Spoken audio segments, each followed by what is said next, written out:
Hoje eu vou te mostrar como esses chocolates podem representar doenças em uma população e como calcular prevalências em uma amostragem. É divertido, simples e perfeito para entender como funcionam os estudos epidemiológicos. Em estudos biológicos e epidemiológicos, quase nunca conseguimos analisar toda a população. Então, usamos a amostragem. Estudamos uma parte da população e tentamos inferir algo sobre o todo. Mas isso só funciona se a amostra for representativa.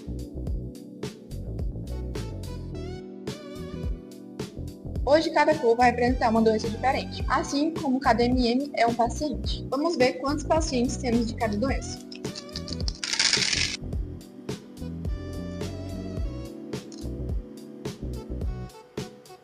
Essa é a nossa população real, 100 pacientes.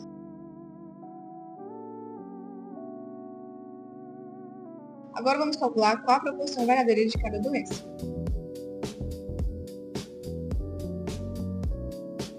Estes são os parâmetros populacionais, valores reais que queremos estimar nas amostras.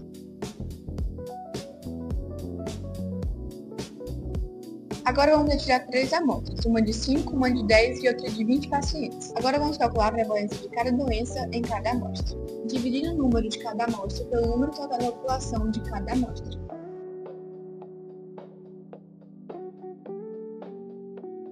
Perceba que as amostras de 5 oscilam muito, isso é normal. Pequenas amostras tendem a ter um maior erro amostral.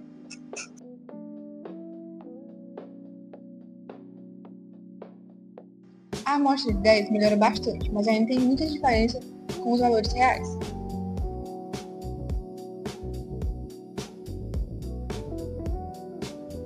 Perceba que a amostra de 20 é a que mais se aproxima da prevalência verdadeira da população. Isso demonstra a lei dos grandes números.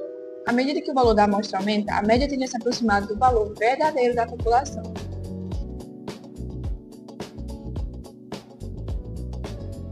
Isso é exatamente o que acontece na epidemiologia.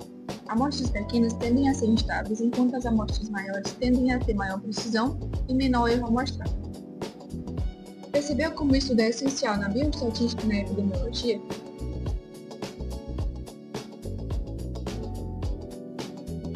Hoje vamos aprender intervalo de confiança, usando um exemplo simples e intuitivo, o intervalo de tempo de 8 corredores numa prova de 100 metros. Imagine que registrem o tempo desses 8 corredores. Esses são os dados da nossa amostra. E por que não chamamos isso de população? Porque a população seria todos os tempos possíveis que esses atletas poderiam fazer, ou atletas semelhantes em condições parecidas. A ideia é entender não só o cálculo, mas principalmente o porquê de cada passo. O que realmente importa em bioestatística? Medir a população inteira é impossível, então medimos uma parte dela, a amostra. Em bioestatística, tudo gira em torno disso. Usar a amostra para estimar a característica da população, sabendo que existe incerteza. Os tempos medidos foram 10.1, 10.3, 10.4, 10.0, 10.2, 10.5, 10.1 e 10.3. Para calcularmos a média, usamos essa fórmula.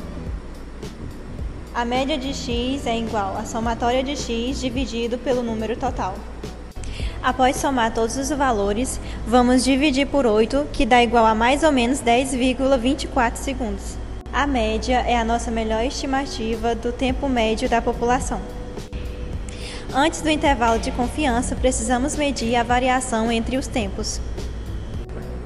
Vamos utilizar essa forma para calcular os desvios ao redor da média. Estes foram os resultados obtidos para cada valor. Após somarmos os valores e dividirmos por n-1, obtemos o seguinte resultado. Então, após tirarmos a raiz, encontramos esse resultado. Os desvios padrão mostram quão diferentes os tempos são entre si. Sem medir a variação, não é possível medir a incerteza da média. O desvio padrão ele fala da variabilidade por indivíduo, mas o que precisamos é da variabilidade por média, isso é muito menor. Para isso, utilizamos o erro padrão.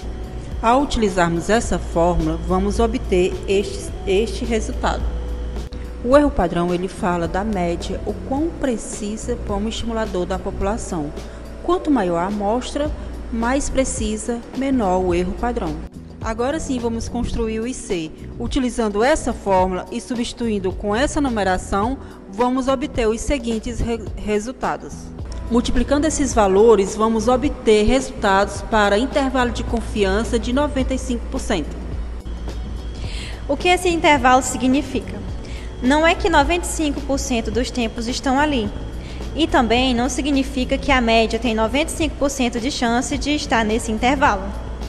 O que ele diz é o seguinte: se repetíssemos o mesmo experimento muitas e muitas vezes, 95% dos intervalos construídos dessa maneira conteriam a média populacionalmente verdadeira. Ele representa a faixa de valores plausíveis para o tempo médio real da população, considerando a incerteza da amostra. Na prática, dizemos: acreditamos que o verdadeiro tempo médio esteja entre 10,10 e 10,38 segundos. Esse conceito é fundamental na bioestatística, pois mostra que estamos trabalhando com estimativas, e isso é muito importante para o processo científico.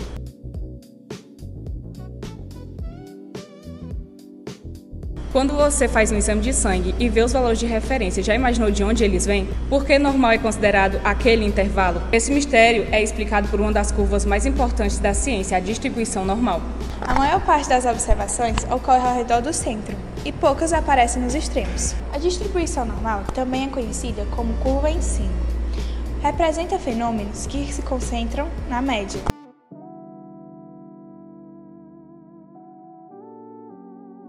Essa curva é simétrica, suave e extremamente útil.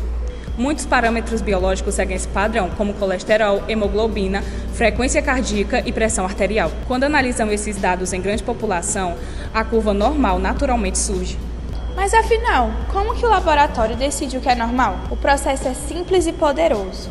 Primeiro, coleta esse dado de muitas pessoas saudáveis. Segundo, calcula-se a média dessa população. Calcula-se o desvio padrão, que mede o quanto os valores variam. Esse intervalo inclui 95% das pessoas saudáveis. Qual a probabilidade de uma pessoa saudável ter hemoglobina menor que 12 decilitros?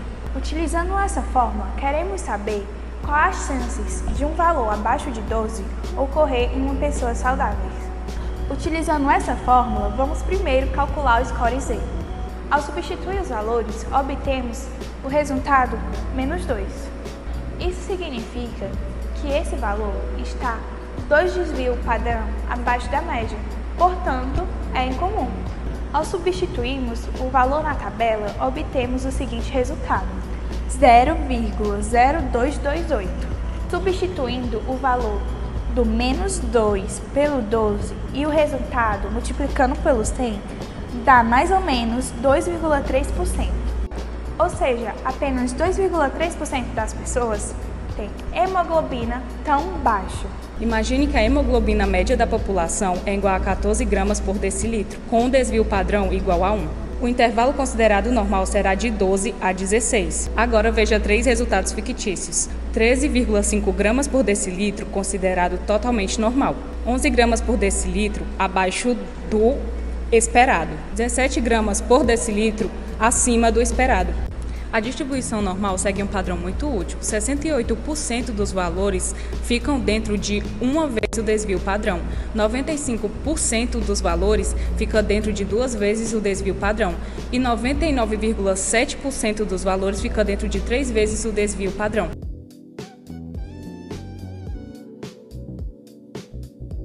Essa é a famosa regra: 68, 95 e 99,7%.